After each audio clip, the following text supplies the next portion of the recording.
Welcome to Albany. Welcome back to Albany. I want to thank all members of the media who are here. I want to thank my colleagues from the Senate Republican Conference who are here.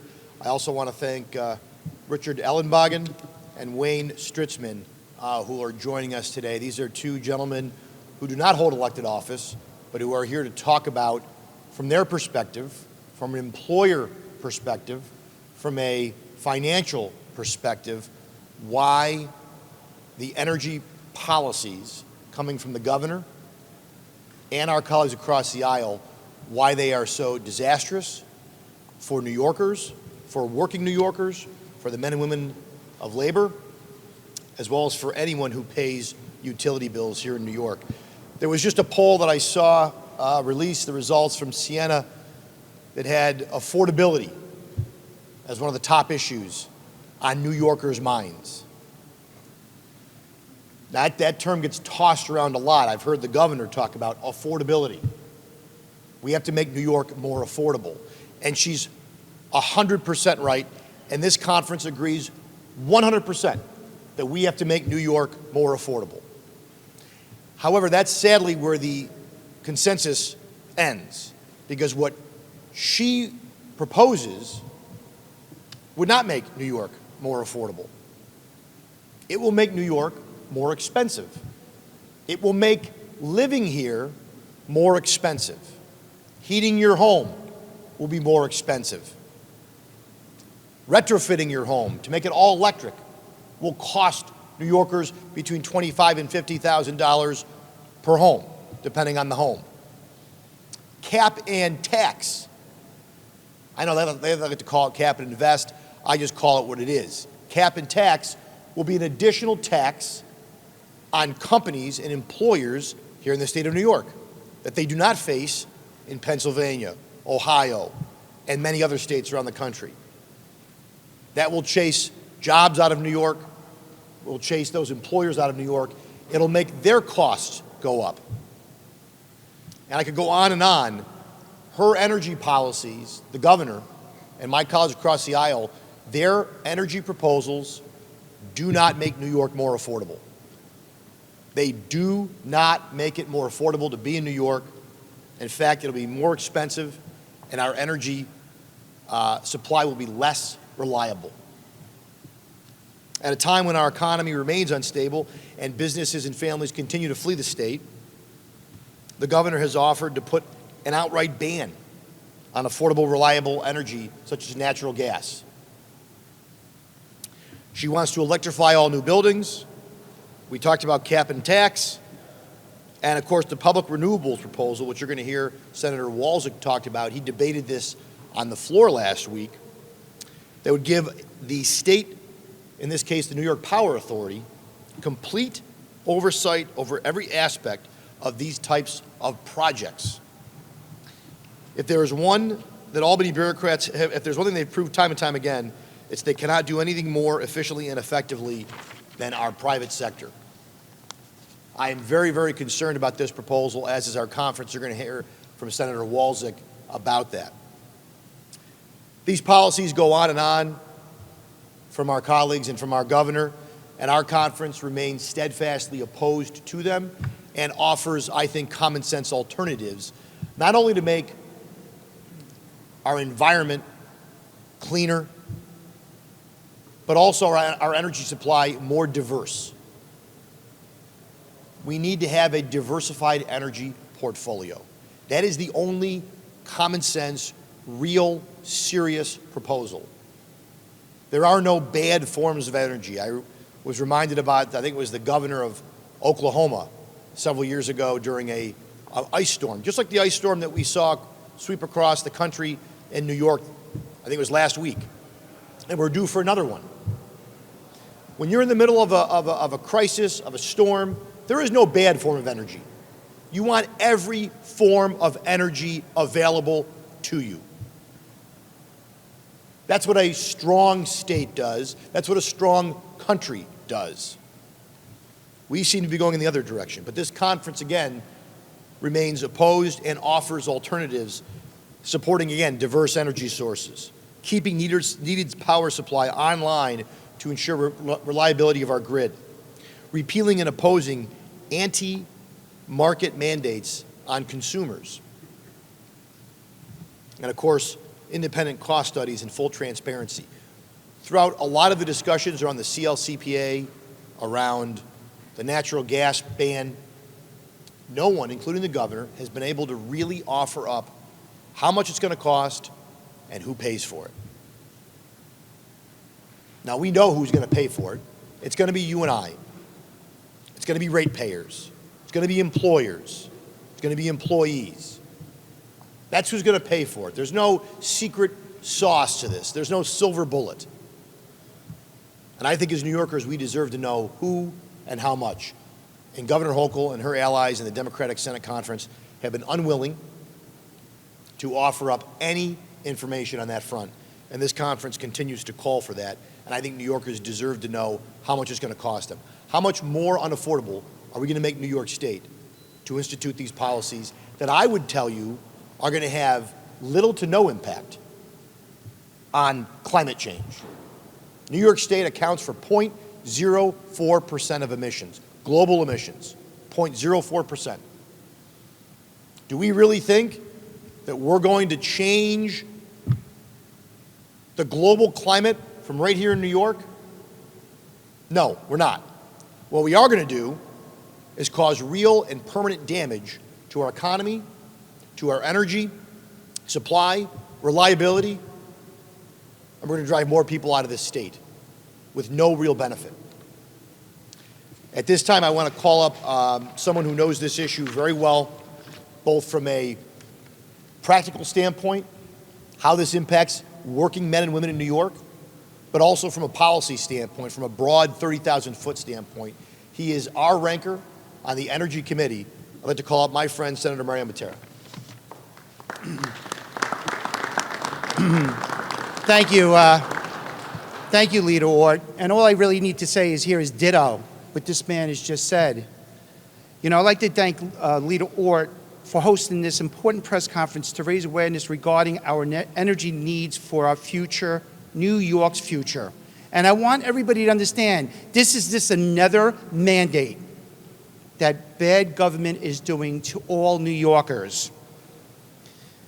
Thank you to all colleagues for joining us to highlight the importance of this impending fiasco that is going to hurt all New Yorkers' finances, food, gas, taxes that all New Yorkers right now are struggling to pay. And most importantly, I'd like to thank our guests for coming to Albany to raise the alarm on the impact of fuel choice ban that will hurt our businesses, our workers, and our residents. I also like to thank Leader Ortt for appointing me ranking member of the Senate Energy Committee. It's been very interesting with my colleagues that we were attending certain meetings, like January 19th, the Climate Action Council hearing, Senate and the Assembly, that we were there. February 14th, the Senate and Assembly budget hearing on the environmental conservation. I urge all New Yorkers to go back and watch these hearings. These hearings will tell the tale of, guess what? People getting asked questions, and guess what? And couldn't respond, and just a lot of rhetoric. While those in favor of this idea claim to know how much this will cost, $270 billion they come up with. Where does that number come from? That's lucky. That can handle New York City, the city of New York. It's not going to do that. It's going to cost 10 times in that and more.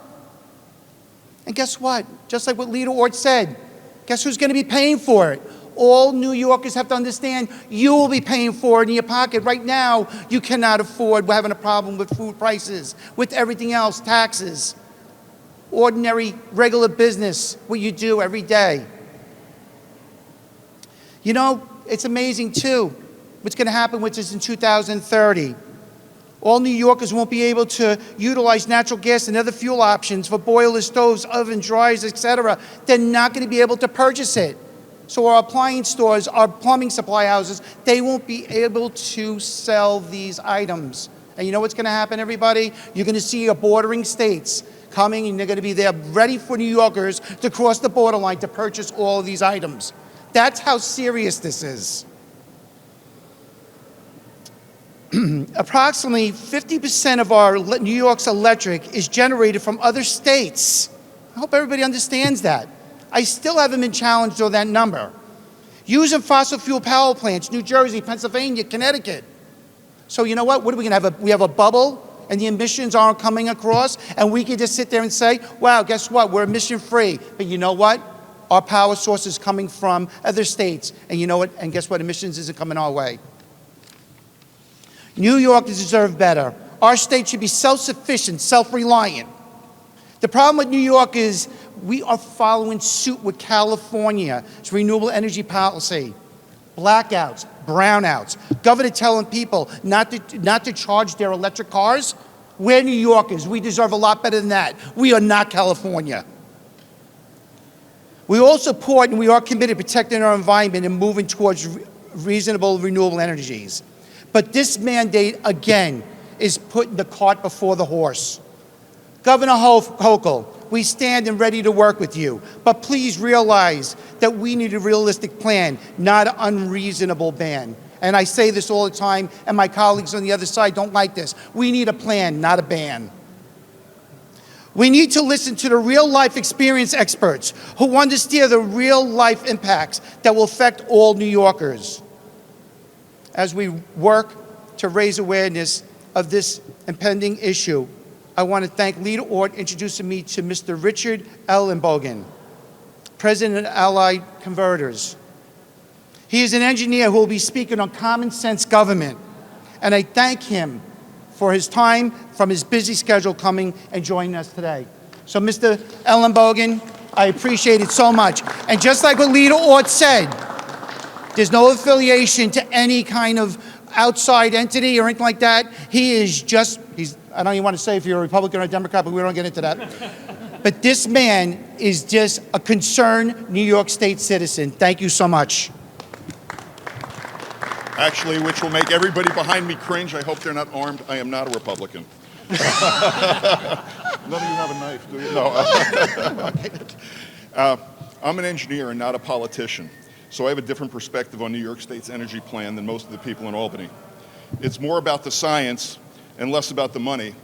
But having been an engineer at Bell Laboratories in their power systems lab, and having run my own manufacturing business for over 4 decades, I have a fundamental understanding that without the money, you can't do the science.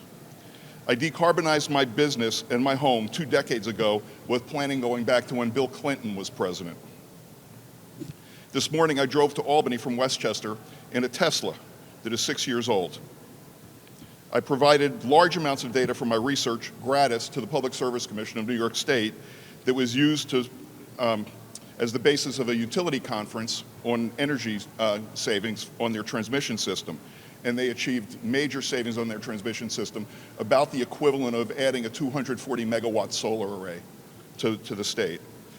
Con Ed has a renewable interconnection solution named after my company as a result of my filing a tariff petition against them to promote easier interconnection of renewables. I have been living the electric lifestyle for 2 decades, which is where New York State is trying to go. While the state's intentions are good, and I would love to see the state's energy plan succeed, unfortunately, I can safely say that New York State's plan is a disaster waiting to happen because the math and the physics just don't work. I've been speaking with stakeholders and policymakers at the state for over 4 years now, since early 2019. I provided numbers-dense presentations to state engineers and state regulators. During multiple meetings, they didn't dispute any of my data. I showed them how the energy generated by their planned renewable energy installations would not support the level of electrification that they were about to mandate. The only response that I received was that they would install renewables faster than I was calculating, except I was using their installation rates. I told them that they were ignoring reality because the plan was going to run into money issues, NIMBY issues, and the Jones Act. Very important one, the Jones Act. Anyone that has actually installed energy systems and had to get them approved and running would be aware of these real-world hurdles. However, based upon my readings, it is apparent that most of the designers of this plan have never done anything beyond pontificating from behind a desk and have a minuscule comprehension of the utility system. If it were otherwise, they never would have proposed this. I have also been appalled at the reporting on energy issues from many media outlets that doesn't correctly reflect scientific and engineering reality. The press has been misled by interest groups and those engaged in self-deception. However, the net effect is that we have a misinformed public driving politicians to do things that don't hold up under scientific scrutiny and that cannot be realistically achieved. 4 years after I addressed the issue with the state, the renewable installations are falling behind what they had projected and what I used in my analysis. The warnings that I gave them in March 2019 are all coming true. This is because interconnection costs are higher than projected, and there are not enough engineers available to do the analysis to ensure that new generation can be interconnected without causing faults on the utility system. This is not as straightforward as just dropping some solar panels down and then just plugging them in. 4 years ago, the math said at the rate of installation, there would not be enough renewable generation to support the state plan for at least 7 decades, 50 years after the state's 2040 date. That is even more true now.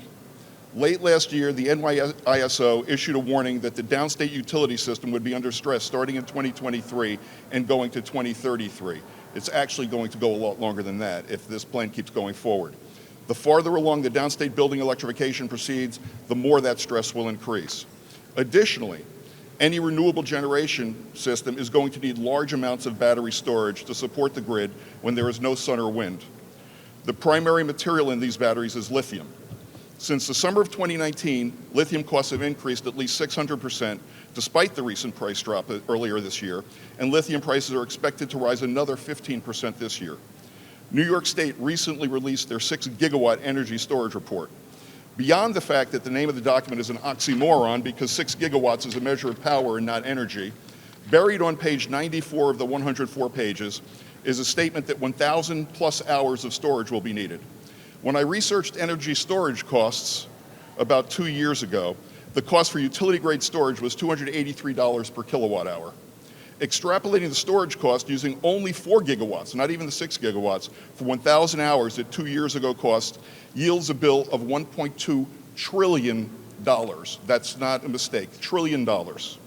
Except the report also says that recent costs in New York State for installed storage have been $567 per kilowatt hour, which increases the bill to $2.3 trillion. If we use the full 6 gigawatts mentioned in the title of the report, that cost rises to $3.4 trillion in a state with an annual budget of about $230 billion. So the storage costs alone, without any renewable generation or grid improvements, could be over 15 times the state's annual budget. And the present batch of batteries would only last about 10 years. There is no way to generate tax revenue to overcome that size shortfall.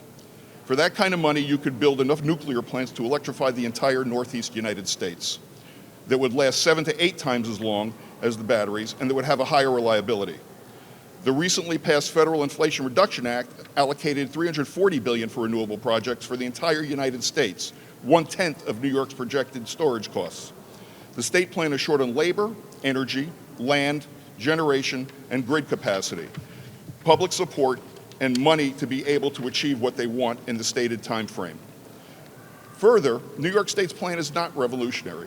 Germany has been trying the same thing since 1990 and has failed at it magnificently. After over 30 years, they have only decarbonized 34% of their electric grid.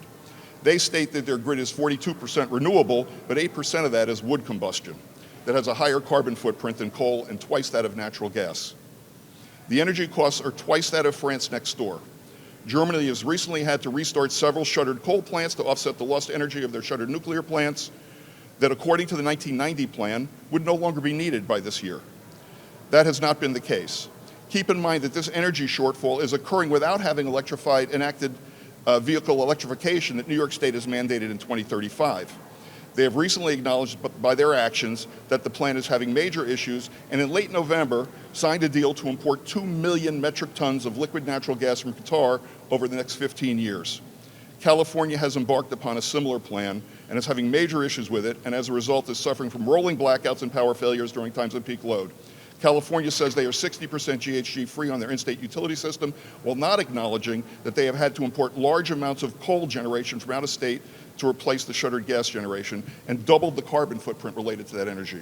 They are acting as though GHG emissions are cognizant of political borders on a map.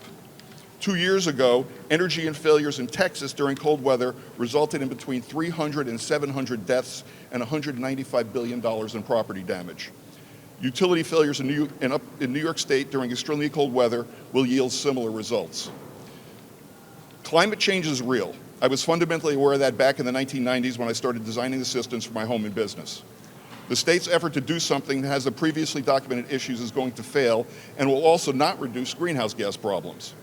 Beyond that, it is also going to divert resources from projects that could actually help to deliver significant carbon reductions at a much lower cost and could also be implemented far more quickly. The clock is ticking. Our children are counting on us to get this right the first time, which will not happen if the state keeps chasing unrealistic fantasies. Renewable generation can be used to help reduce fossil fuel combustion, but it will not be able to support the state's generation needs for many decades. The U.S. Department of Energy has acknowledged this. Why are we trying to duplicate failed programs from other jurisdictions because the alternatives don't meet the standard of ideological purity? Even though the alternative solutions will work as well or better, while also being less expensive, they are being dismissed out of hand. No one wants to combust any more fossil fuels than is absolutely necessary. But this quest for the perfect is going to fail miserably, and the end result is going to be both a public health crisis brought on by a lack of energy and an economic crisis resulting from energy costs that will make it impossible to live and work in New York State. Thank you.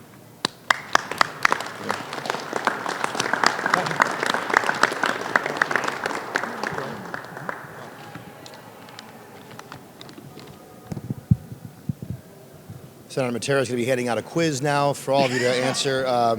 I want to thank Richard for, his knowledge, because I can tell you that clearly someone like him has not been consulted or involved in crafting these proposals.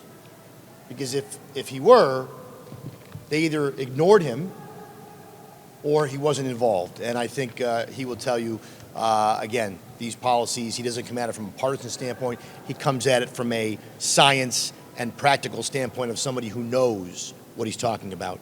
Someone else who knows what he's talking about, certainly from an employer standpoint, from a small business standpoint. Now, I want you to remember that this isn't happening in a vacuum. Small businesses in New York already have a host of other challenges and obstacles that they have to overcome or deal with to operate. But imagine after dealing with all of those things, you're then told the very thing that you sell, that you produce, that you make, is not going to be allowed in the state that you live in, that you employ people in. That is where Wayne Stritzman has found himself, and that's why I know it's important that he was here to say a few words at this press conference. So, Wayne.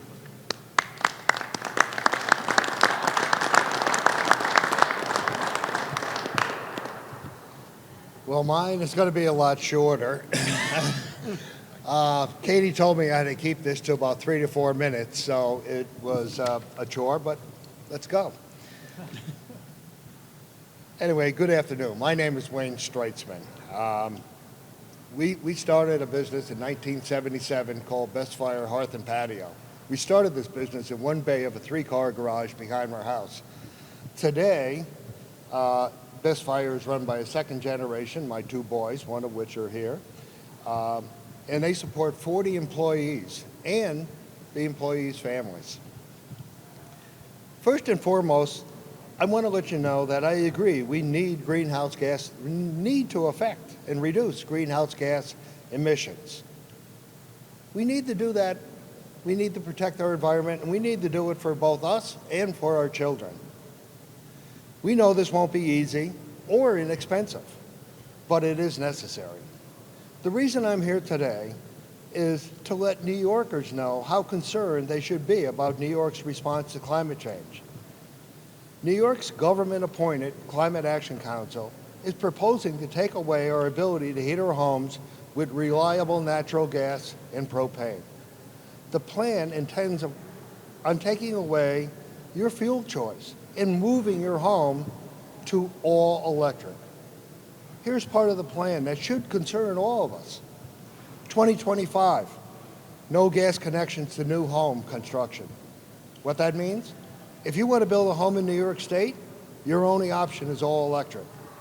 2030, existing homes, no replacement of gas furnaces, boilers, hot water tanks, fireplaces, or cook stoves when they need to be replaced. What it means? When your gas heating equipment, including gas cook stoves, hot water heaters, gas fireplaces, breaks, you will not be able to replace them with a new gas unit. You will need to upgrade your home to all electric to stay warm. This comes with a significant cost to the homeowner.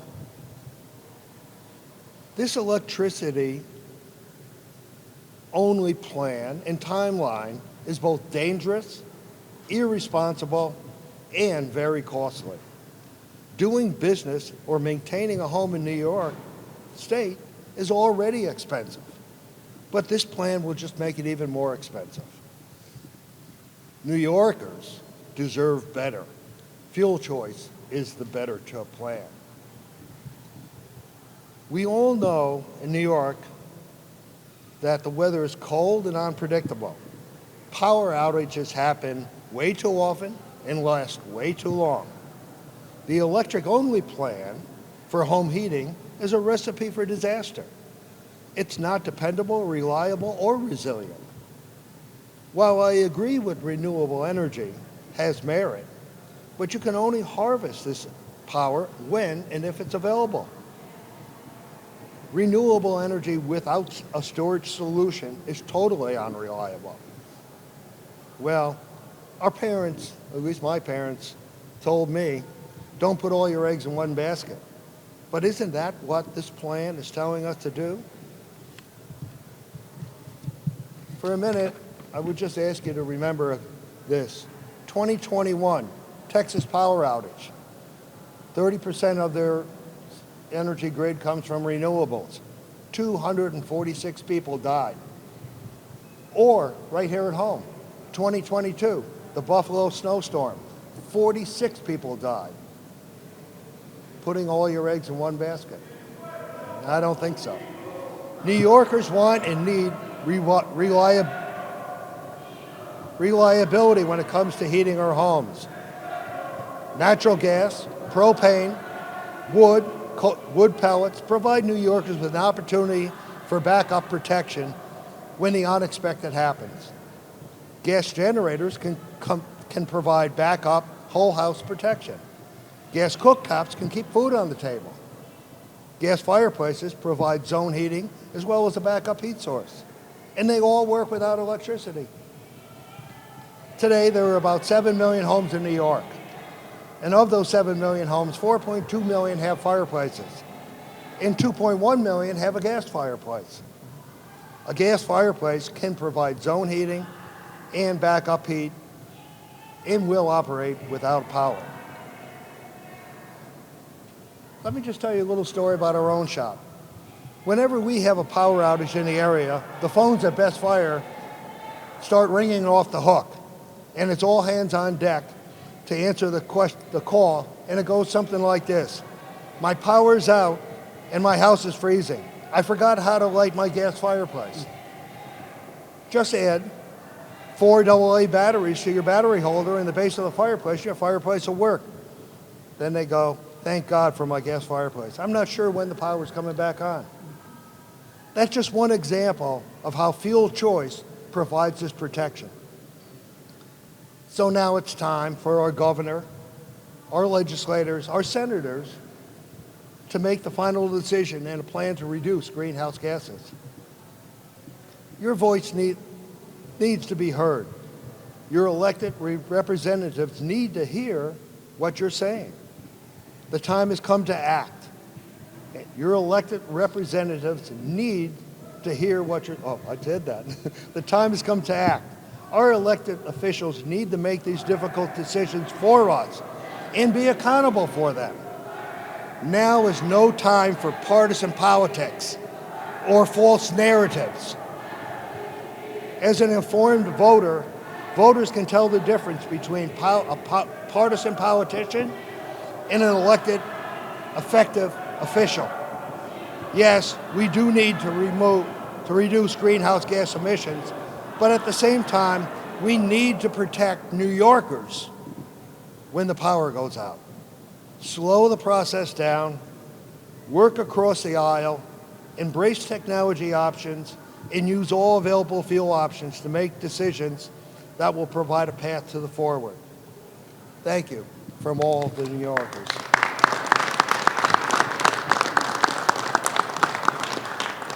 I'd like to call up Senator Mark Walczyk. Thank you, Leader, and thank you for sharing your testimonies today. The Senate Democrats have proposed taking over the entire electrical grid in the state of New York and also all of the renewable energy moving forward in what they call the Buy Renewables Act.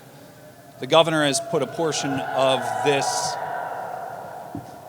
Chairman Mao would blush at this act. I don't know how else I could put it. This is a communist government that they're proposing. If you look up the definition of command economy, it's government controlling the means of production, and that is 100% their plan. Whether it is bit by bit in the way that the governor has proposed it in her budget, or whether it is Senator Parker's bill that we debated on the floor 2 weeks ago.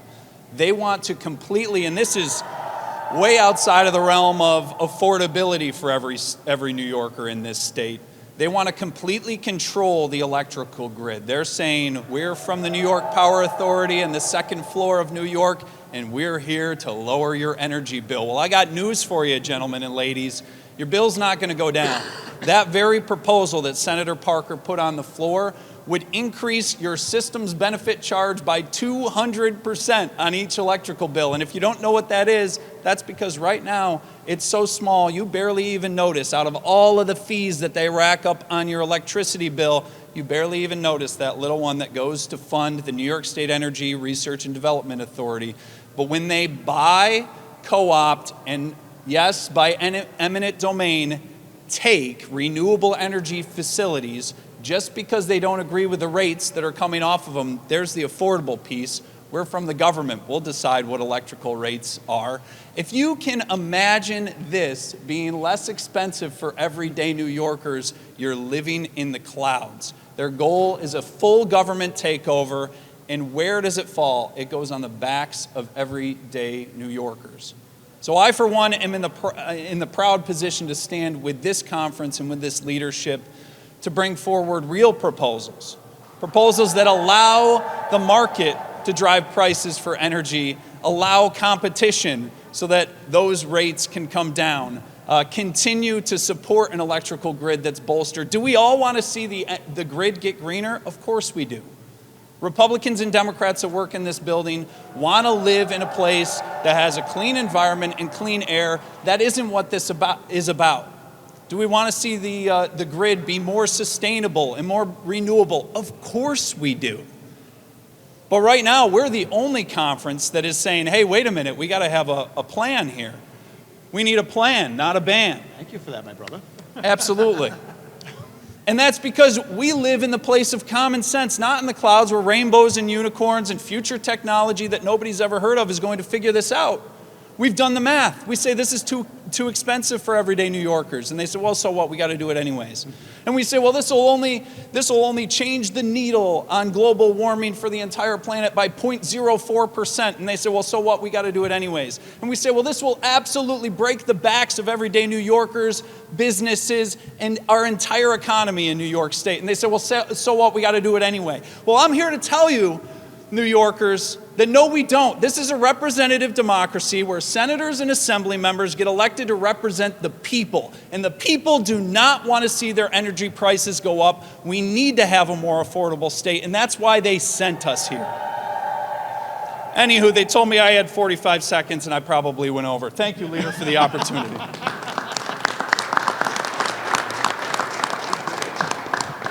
And to close, or at least our last speaker, is Senator, also from the North Country, someone who's no stranger to this issue, Senator Dan Steck. Thanks, Leader. Appreciate the opportunity to speak today. Richard, I want to tell you, your remarks really spoke to me.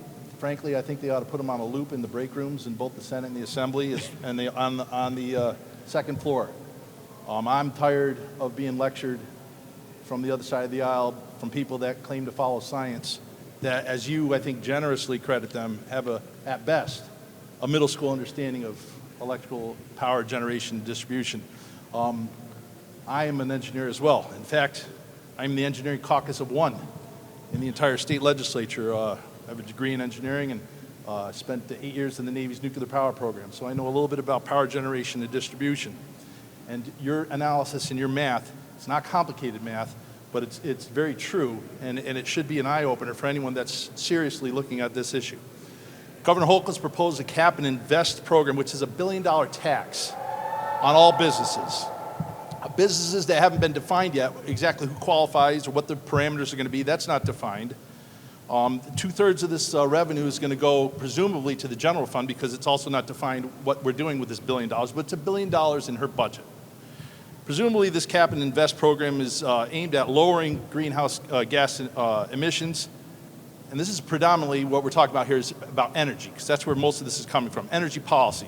To emit less gases, you're going to need to do one of two things. You're either going to need to consume less, which is going to drive people and economic activity outside of the state, or you're going to have to transition to some sort of cleaner energy. And unfortunately for our friends on the other side of the aisle, that's where the discussion stops. They say, we take option B, we're going to have cleaner energy, and that's it. That's your middle school analysis that's been brought to this problem. The infrastructure to do this simply does not exist in New York State.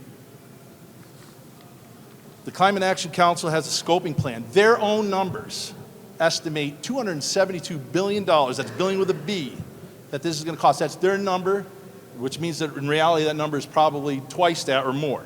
$20,000 to $40,000 a year to retrofit homes to go to an electric. That's 1 to 2 million homes, and we're going to do all this by 2030. So in the next 6 years, there's enough labor, there's enough materials, there's enough time and money in the pockets of 1 to 2 million homeowners to retrofit their houses. Not to mention millions and millions of gas vehicles that aren't going to be allowed on the roads by 2035.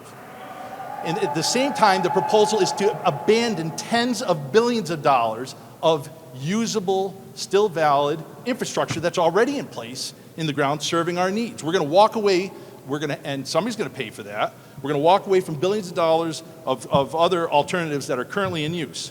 We're going to build an all-new infrastructure. Now, anyone that's ever spent 10 minutes in government, and a lot of us have local government experience, we're very familiar with projects like these, but in 6 years we're going to get there. At $272 billion, we are going to design, we're going to acquire property, we're going to get through eminent domain processes and NIMBY protests. We're going to have a perfect supply chain.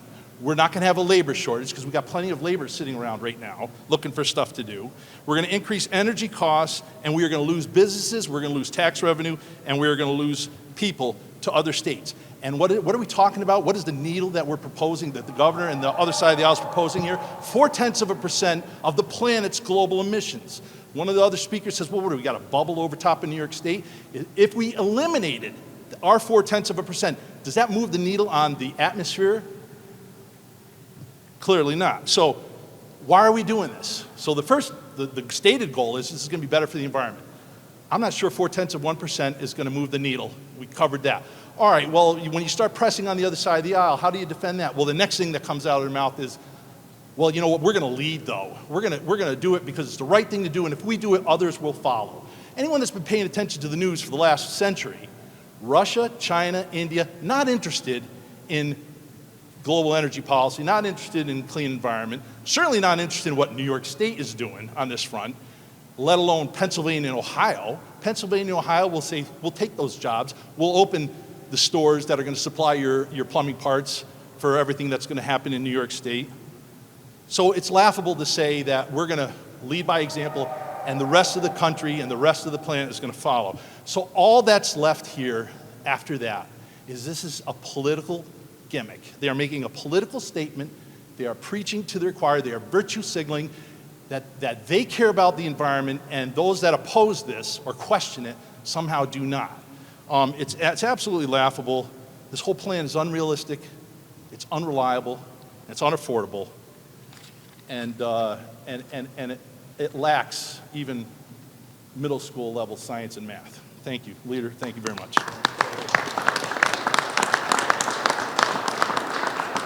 Well, not much more to add. I want to thank Senator Walzig, Senator Steck, Senator Matera, as well as our two speakers who bring with them knowledge, understanding of what this really means outside of these halls. It's not just political rhetoric. There's practical impacts, almost all of which will be negative upon New Yorkers. And I want to go back and close with affordability. It's not enough for Governor Hochul and my colleagues across the aisle to say the word affordability. Just because they can say the word doesn't mean they care more or are doing anything to actually help and make New York more affordable. In fact, Senator Krueger, last December, when she voted herself a raise, she said New York's an expensive state, and she's right.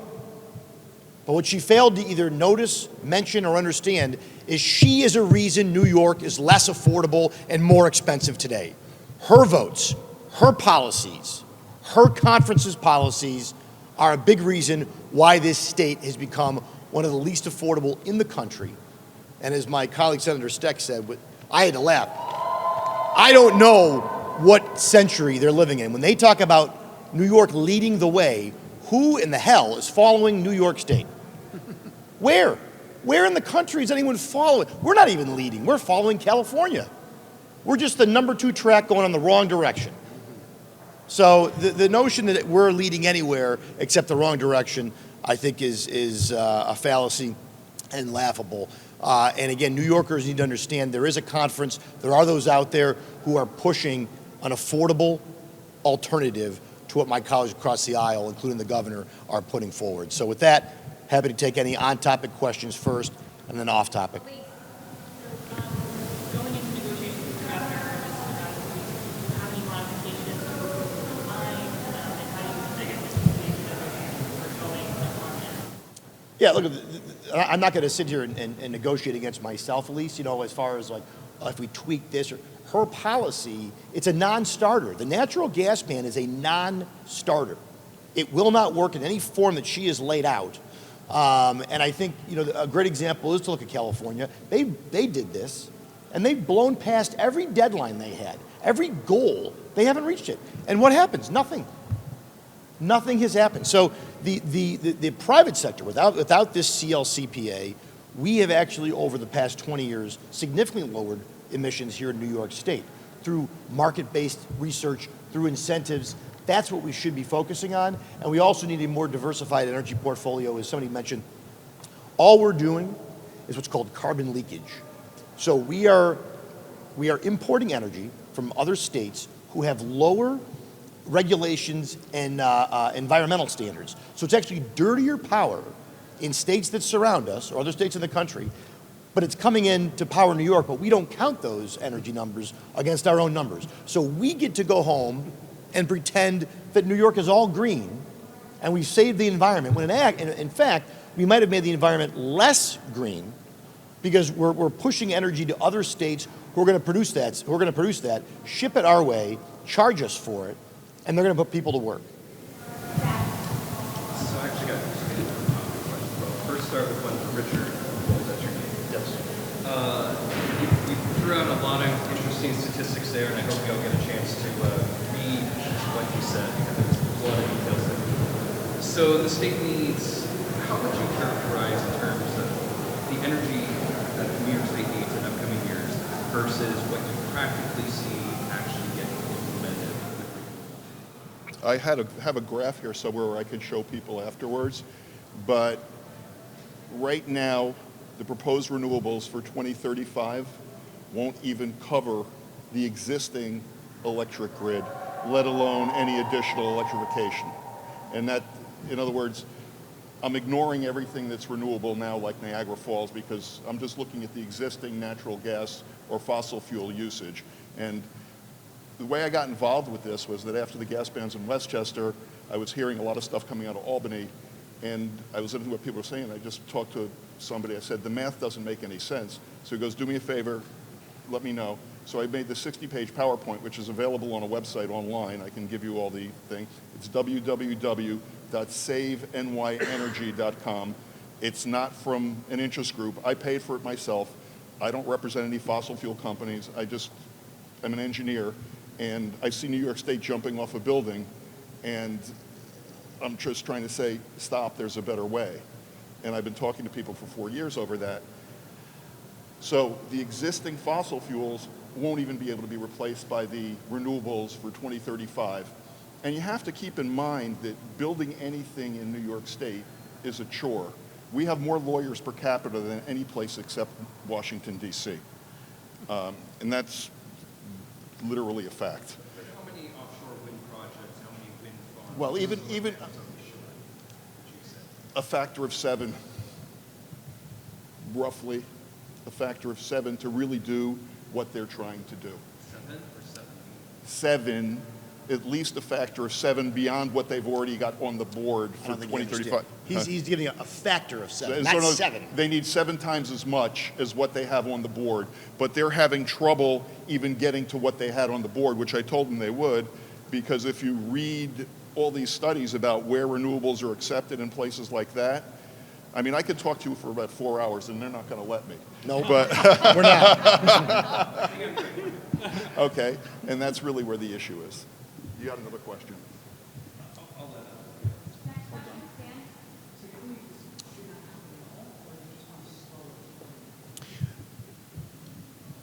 I don't believe the goals, Dan, that have been laid out, the time frame is going to be hit. And you just heard from someone who knows farm. I would argue we should not be, I don't believe we should be banning natural gas. It is one of the cleanest forms of energy we currently have. It employs tens of thousands, if not hundreds of thousands of people. The job creating factor on the renewable side doesn't come close. So we're going to put more people out of work as well. And for what? We're not talking about anything but nuclear, hydro, anything about natural. So the idea that we're going to just ban forms of energy and say all you can do is electric generated, I think is a mistake from an emergency standpoint. It's a mistake from a reliability standpoint, and it's a mistake from a cost standpoint.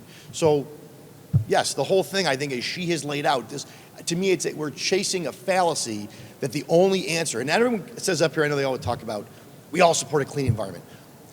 I almost feel that it's ridiculous that I have to say that. I breathe the same air. No, I support a worse environment. I want more smog and congestion. Of course not. But I would argue that this doesn't get us there. But I can tell you what it does do. It less jobs, more expensive utilities, less reliable here in the state of New York. That's what it does. Nothing for the environment. This what we're talking about, will do zero for the environment, global or otherwise.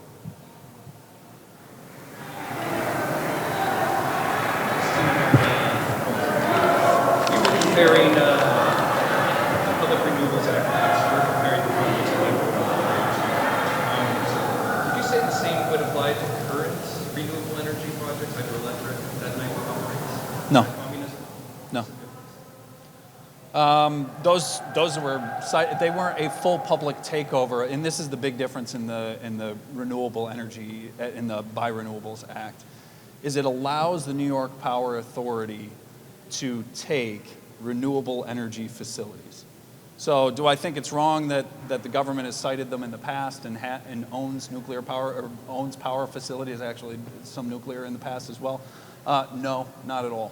But I think if I were to comment and make one last comment on the communist side, Mao had the sparrow, and we know how that turned out. And somebody else said, if you put all of your eggs in one basket, you know how that turns out. And they need to see that the market is better at driving these things than any one person or one chairperson or any political talking point on the left is at driving a good public policy here.